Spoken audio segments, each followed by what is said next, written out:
আলহামদুলিল্লাহ, ফাইনালি আমি কিন্তু টাকা আমার হাতে পেয়ে গেছি। আসসালামু আলাইকুম রহমতুল্লাহ।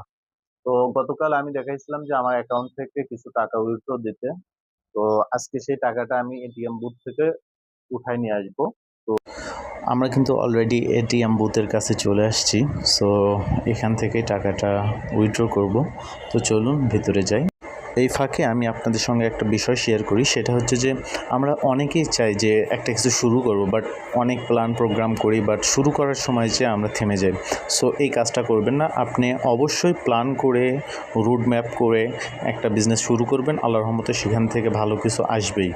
তো আমরা কিন্তু অলরেডি কার্ডটা পালস করছি, তো এখান থেকে টাকাটা চলে আসবে। তো এইটার অনুভূতিটা অন্যরকম লাগতেছে, বুঝছেন? এটা আমি বলে বোঝাতে পারবো না যে আসলে অনলাইন থেকে বিজনেস করে সেখান থেকে টাকা উইথড্র করে সেই টাকা আমি হাতে পাবো, এইটা আসলে ভাবতে অন্যরকম লাগতেছে। এইটা অন্যরকম একটা ফিলিংস, যেটা আসলে আমি কাউকে বলে ভাষায় বোঝাইতে পারবো না। সো অবশেষে আমি কিন্তু টাকাটা নিয়ে বাইরে আসছি। তো এখন বাসে যাব, বাসে যেয়ে আপনাদের সঙ্গে কিছু কথা শেয়ার করব। হ্যাঁ, আলহামদুলিল্লাহ, আমরা টাকা উইথড্র করে নিয়ে বাসায় চলে আসছি। তো একটা জিনিস আমি আপনাদের সঙ্গে একটু ক্লিয়ার করতে চাই, সেটা হচ্ছে যে কি, আমি আমার এই বিজনেসটা স্টার্ট করছি এবং এখানে কিভাবে অর্ডার আমি অ্যাকসেপ্ট করি বা অর্ডার নেই, এবং সেই অর্ডারগুলো প্রসেস করে ডেলিভারিতে শিপমেন্ট করি, পাশাপাশি সেখানে ডেলিভারি হয়। আর গতকাল আমি আমার অ্যাকাউন্ট থেকে টাকাটা উইথড্র দেওয়া দেখাইছিলাম আপনাদেরকে। তো আজকে সরাসরি বুথ থেকে টাকাটা উঠাই নিয়ে আসলাম, ঠিক আছে? যাতে কোনো কনফিউজড না থাকে কারো। শুধু যে টাকা পাইলাম এই না, এখানে উত্থান পতন সবকিছুই আছে। আজকে হয়তোবা আমি ভালো সেল হচ্ছে, কালকে হয়তোবা একটু খারাপ হবে। তো সবকিছু মিলেই কিন্তু বিজনেস, ঠিক আছে?